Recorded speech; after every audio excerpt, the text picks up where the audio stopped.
আমরা একটা আজকে যে বিষয়টি আপনাদের সামনে উপস্থিত হয়েছি এটা হচ্ছে সাম্প্রতিক যে দ্রব্যমূল্য বৃদ্ধি পেয়েছে এবং যে ভ্যাট ও শুল্ক যে আরোপ করা হয়েছে সেই বিষয়ে আমাদের দলের পক্ষ থেকে আমাদের যে স্ট্যান্ড সেই স্ট্যান্ড আমরা আপনাদের সামনে বলতে চাই এবং এই বিষয়ে আমাদের যে বিশ্লেষণ সেটা আমরা তুলে ধরতে চাই। এখানে আমাদের সঙ্গে আছেন আমাদের জাতীয় স্থায়ী কমিটির সদস্য আমির হোসেন মোহাম্মদ চৌধুরী এবং আমাদের চেয়ারপারসনের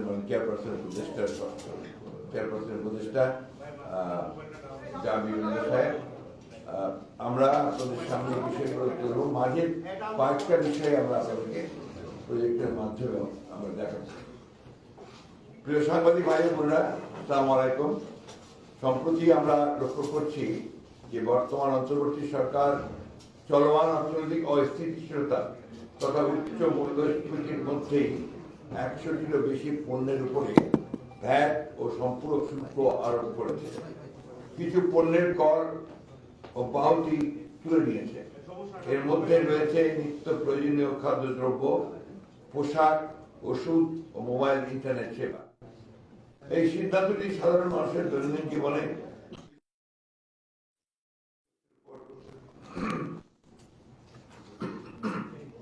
নেতিবাচক প্রভাব ফেলবে, চাপ বাড়াবে।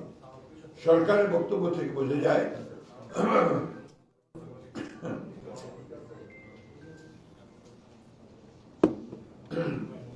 তারা 42,000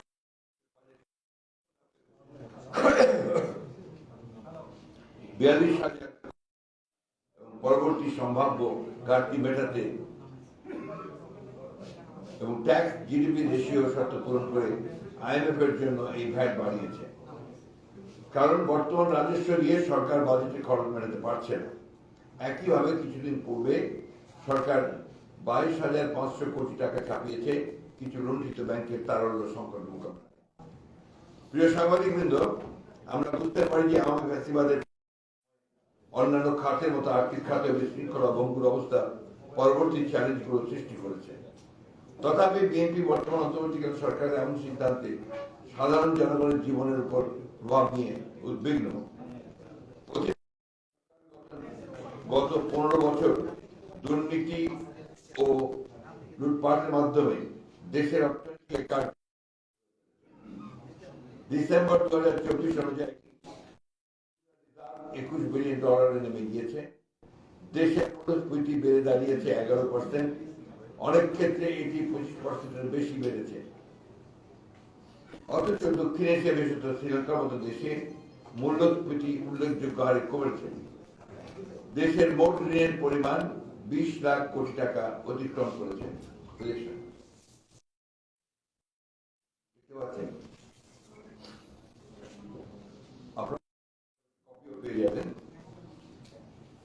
ব্যাংকিং খাতের তারল্য সংকটের কারণে জনগণ তাদের কষ্টার্জিত আমানত করে পারছে না। দেশের অর্থনীতি কার্যত ভেঙে পড়েছে।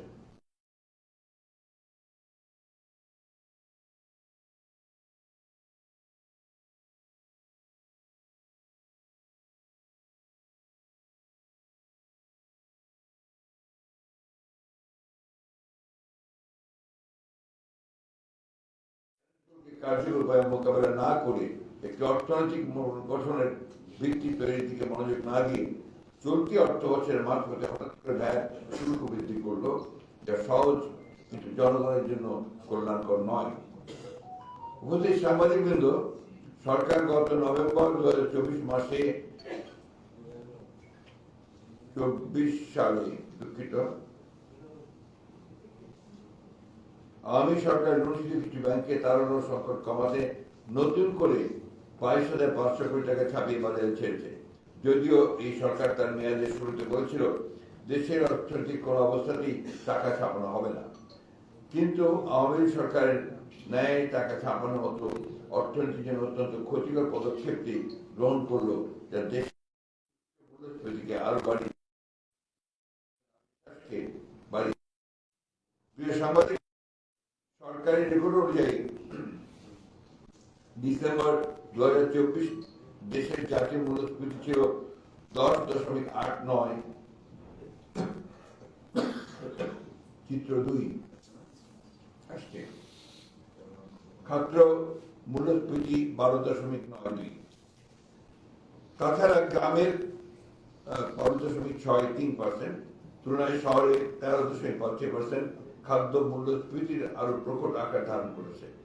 নিত্য প্রয়োজনীয় পদার্থপণ্য ও আনুষঙ্গিক জিনিসপত্রের দাম এমনিতেই নাগালের বাইরে চলে যাওয়ায় প্রান্তিক জনগণের পাশাপাশি খেটে খাওয়া মানুষ, দিনমজুর ও স্বল্প আয়ের মানুষদের জীবন দুর্বিষহ হয়ে উঠেছে। যেভাবে জনজীবনের দৈনন্দিন আয় বৃদ্ধি, সেভাবে তাদের আর্থিক আয় বৃদ্ধি পাচ্ছে না। বর্তমান অর্থনৈতিক বিবেচনায় অন্তর্বর্তী সরকারের এই নতুন করের সিদ্ধান্তের ফলে 1 নম্বর, বর্তমানে প্রায় 13% ক্রমবর্ধমান মূল্যস্ফীতি আরো বৃদ্ধি পাবে। ক্রমবর্ধমান মূল্যস্ফীতির ফলে পরিবারের সঞ্চয় কমবে এবং ব্যাংক থেকে টাকা তোলার হার বেড়ে যাবে। 2, বর্তমানে নিম্নমুখী 5.83% অর্থনৈতিক প্রবৃদ্ধি আরো কমবে। স্থবির বা মন্থর হয়ে ব্যবসা বাণিজ্য দ্রুতগতিতে না বাড়লে, কারখানায় উৎপাদন না বাড়লে আয় বৃদ্ধি পাবে না, কর্মসংস্থান আরো কমে যাবে, বেকারের সংখ্যা আরো বৃদ্ধি পাবে। এমনিতেই গত 3 বছর ধরে মানুষের প্রকৃত আয় কমেছে। বিবিএস এর হিসেব অনুযায়ী মানুষের আয় বেড়েছে 8%, কিন্তু জিনিসপত্রের দাম অর্থাৎ মূল্যস্ফীতি বেড়েছে প্রায় 11%। বাংলাদেশ ব্যাংকের গভর্নর 14 আগস্ট আশ্বাস দিয়েছিলেন 5-6 মাসের মধ্যে মূল্যস্ফীতি সহনীয় হবে, কিন্তু বাস্তবে তা বরং বেড়েছে। অথচ প্রতিবেশী দেশগুলো মূল্যস্ফীতি নিয়ন্ত্রণে কার্যকর পদক্ষেপ নিয়ে তার সুফল পেয়েছে। বাংলাদেশ যথাসময়ে যথাযথ পদক্ষেপ নিতে পারেনি। মূল্যস্ফীতি নিয়ন্ত্রণে মুদ্রা ও রাজস্ব নীতি ও বাজার ব্যবস্থাপনায় সমন্বিত পদক্ষেপের অভাব রয়েছে। গোষ্ঠী স্বার্থ উপেক্ষা করতে পারছে না সরকার। বাংলাদেশ ব্যাংক সুদের হার বাড়াচ্ছে মূল্যস্ফীতি কমাতে, অন্যদিকে সরকার কর বাড়িয়ে দিচ্ছে যা মূল্যস্ফীতি বাড়াবে। এক মন্ত্রণালয় আমদানির অনুমতি দিচ্ছে, আরেক মন্ত্রণালয়ের অধীনে আটকে দিচ্ছে।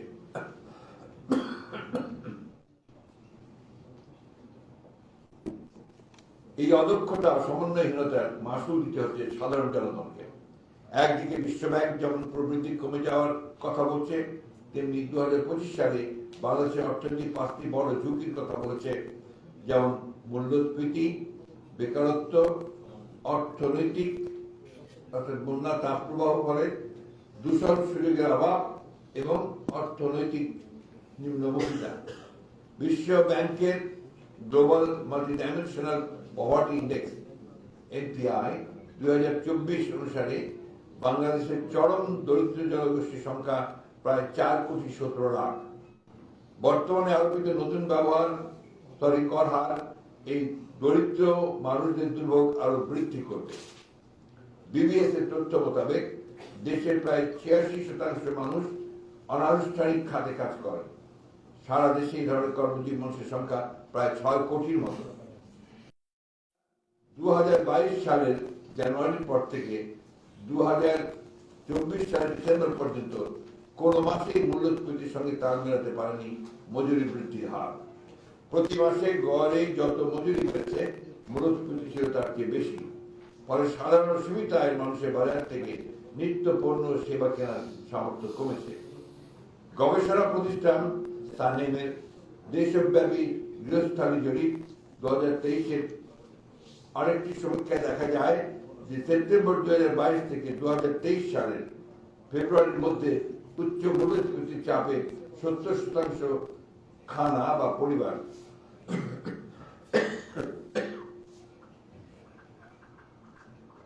তাদের খাদ্যাভ্যাস পরিবর্তনে বাধ্য হয়েছে। 2024 সাল শেষে দেশে সার্বিক মূল্যস্ফীতি কিছুটা কমলেও খাদ্য মূল্যস্ফীতি এখনো 13%।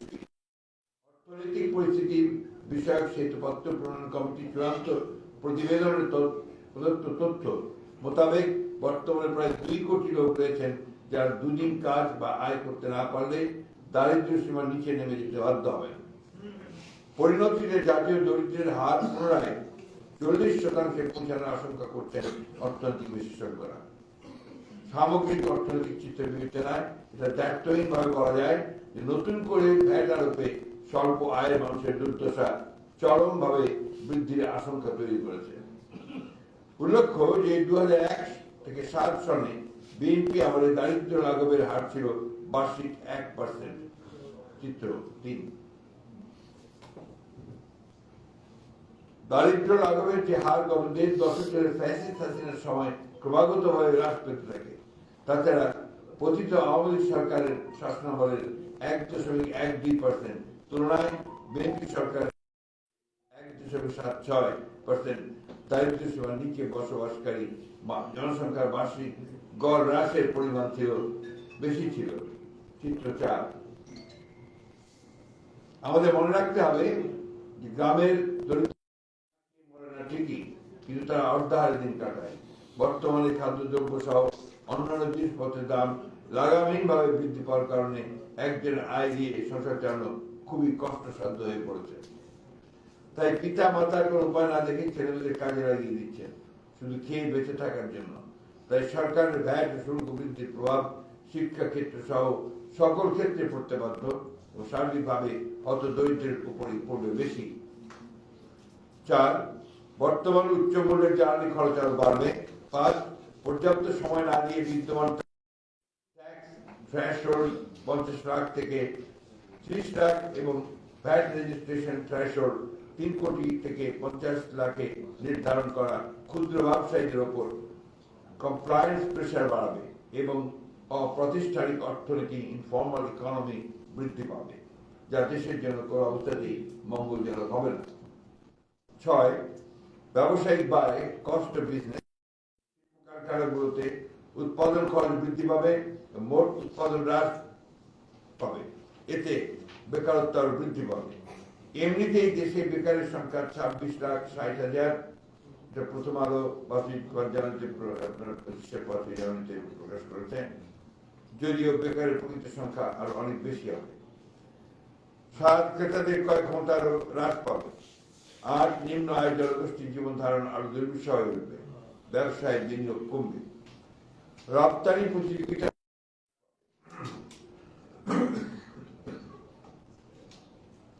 সর্বোপরি অর্থনীতি ও দেশের জনগণের উপর ক্ষতিকর প্রভাব পড়বে। সরকার নীতি সুধার বাড়িয়ে মুদ্রাস্ফীতি নিয়ন্ত্রণের চেষ্টা করছে, কিন্তু বাংলাদেশের মতো দেশে শুধু নীতি সুধার বাড়িয়ে মুদ্রাস্ফীতি নিয়ন্ত্রণ করা সম্ভব নয়। বাড়ানো, অন্যদিকে ভ্যাট বাড়ানো হচ্ছে।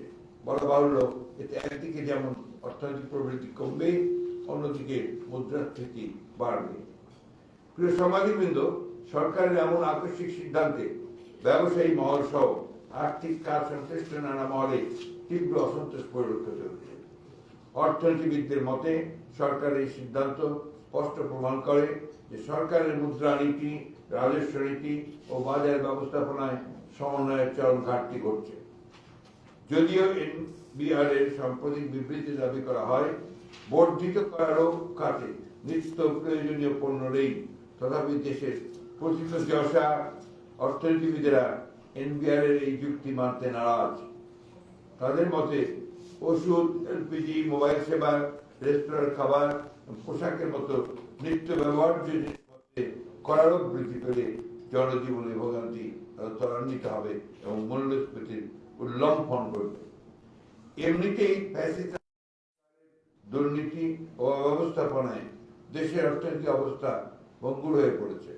এই ভঙ্গুর অবস্থায় সহজ রাস্তায় হেঁটে ভ্যাটের হার তথা কর বাড়িয়ে সরকারের খরচ মেটানোর চেষ্টা করলে দেশের জনগণের জন্য কোনোভাবেই কল্যাণকর হবে না। আমাদের মনে রাখা উচিত যে এই দেশের জনগণ আগামী দুঃশাসন থেকে মুক্তি পেতে অকাতরে নিজেদের জীবন বিসর্জন দিয়েছে। আমরা যেন ভুল আবার সেই দুঃশাসনের মধ্যে ফিরিয়ে না নিয়ে যাই।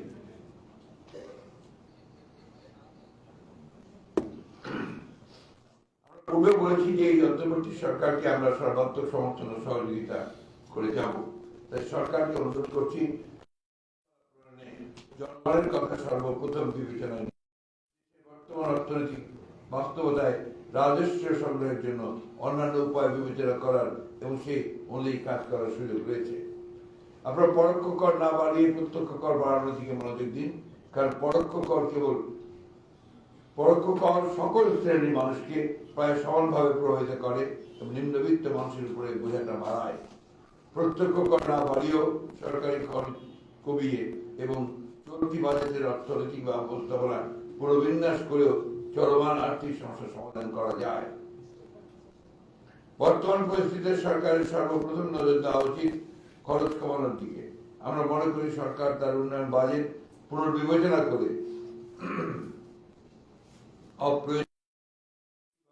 অযৌক্তিক প্রকল্পগুলো বাদ দিলে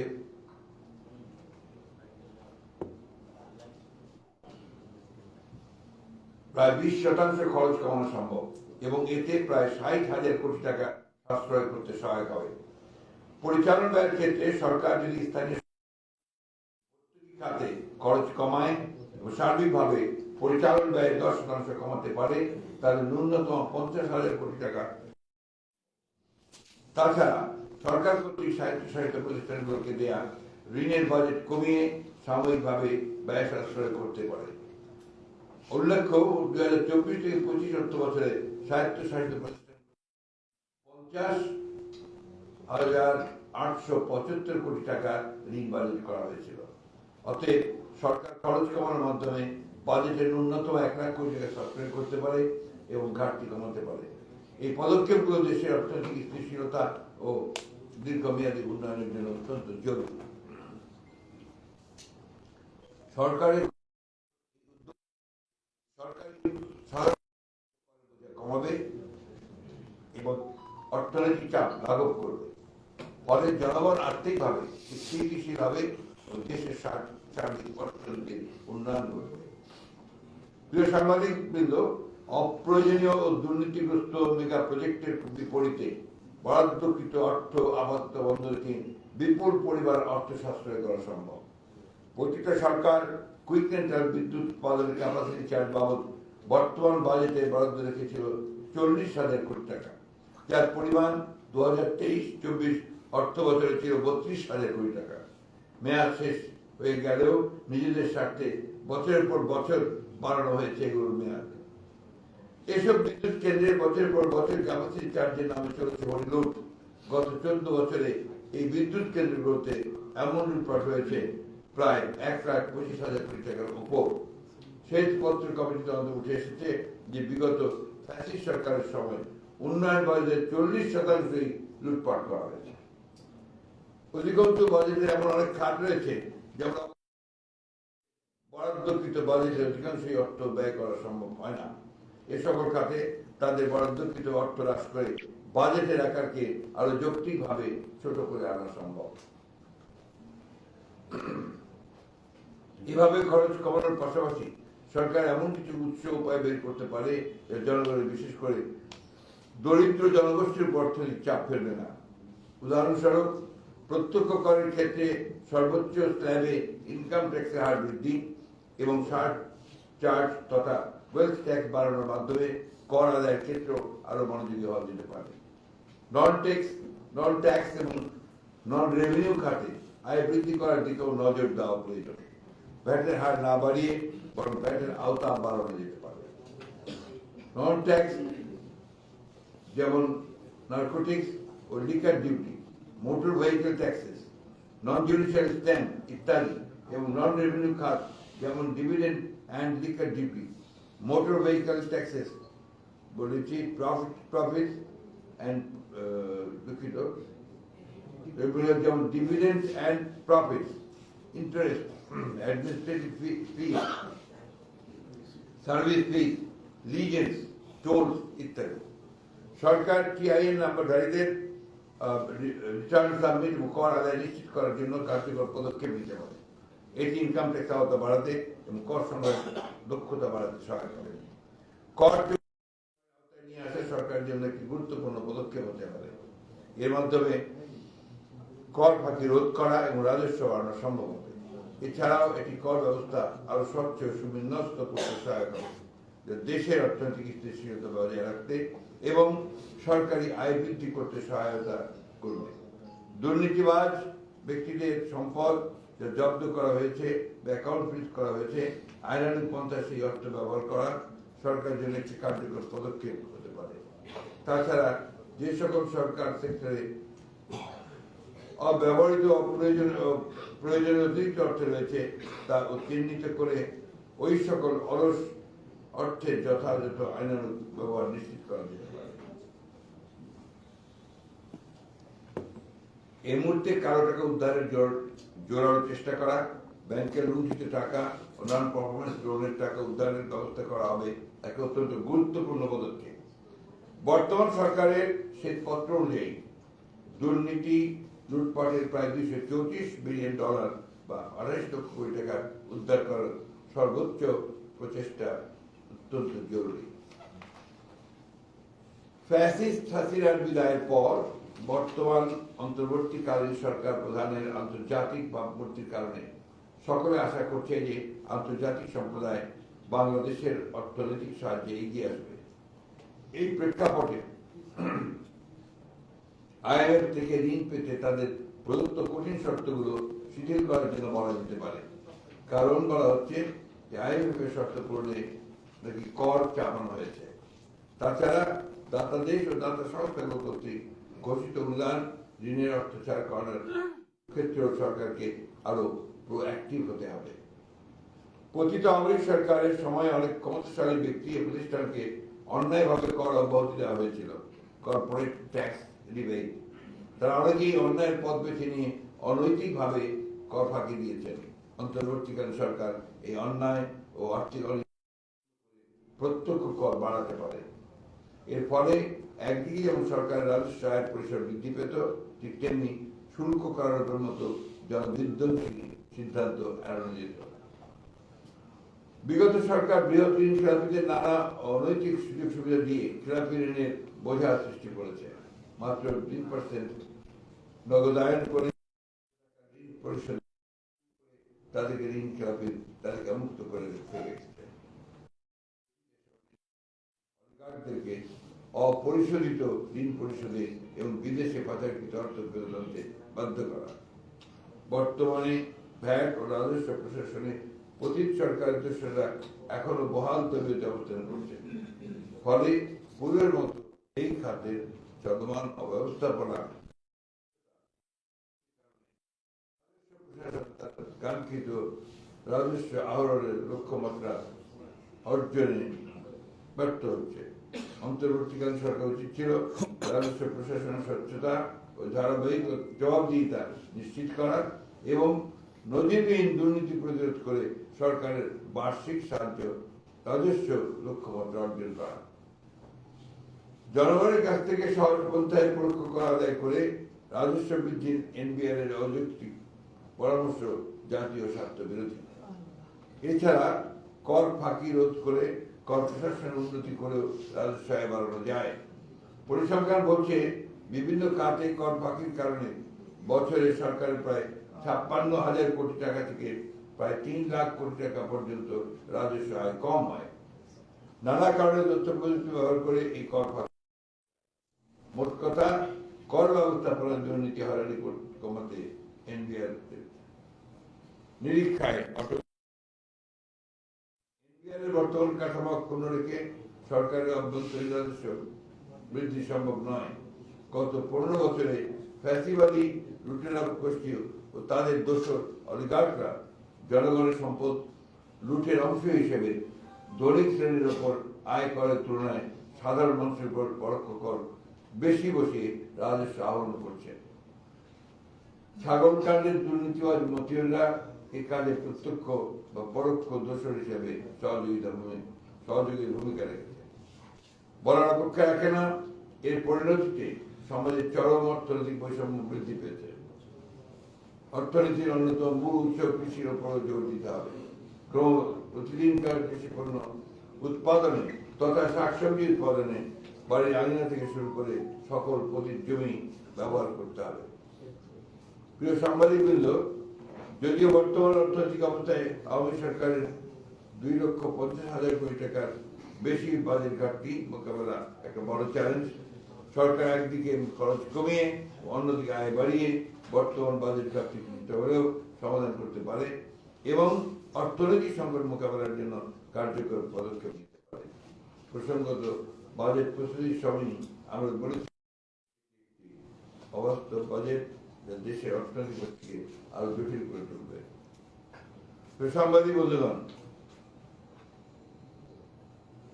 বর্তমানের প্রেক্ষিতে এবং উপরোক্ত যে আলোচনার প্রেক্ষিতে আমরা মনে করি সাধারণ জনগণের উপর কর এবং ভ্যাট তথা পরোক্ষ কর আরোপের মতো এই অপরিণামদর্শী সিদ্ধান্ত অবিলম্বে প্রত্যাহার করার আমরা আহ্বান জানাচ্ছি। ধন্যবাদ। আল্লাহ হাফেজ।